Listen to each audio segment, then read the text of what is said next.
প্রশাসনের নির্দেশনা উপেক্ষা করে সাতক্ষীরার বাজারে উঠেছে হিমসাগর আম। পূর্ব ঘোষণা অনুযায়ী ২০ মে থেকে হিমসাগর সংগ্রহের কথা ছিল। চাষিরা বলছেন পরিপক্ক হয়ে ঝরে পড়ছে হিমসাগর। নিরুপায় হয়েই বাজারে তুলেছেন তারা।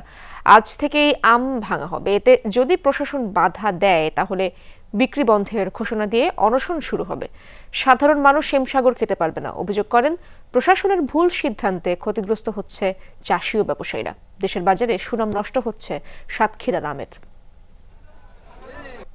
সাতক্ষীরার মানুষ, বিশ্বের মানুষ কেউ খাতে পারবে না যদি আম আজকের থেকে ভাঙার অনুমতি না দেওয়া হয়। সাতক্ষীরার সুস্বাদু আম, নাম করা আম, তারপর আমরা ভাঙার অর্ডার পাচ্ছি না, এই জন্য আমরা চাষিরা ক্ষতিগ্রস্ত হচ্ছে। আজকের থেকে স্যার যদি আমাদের কৃষক ব্যবসায়ীদের প্রতি একটু সহানুভূতি দেখান তাহলে মনে হয় আমাদের কৃষকরা বেঁচে যাবে।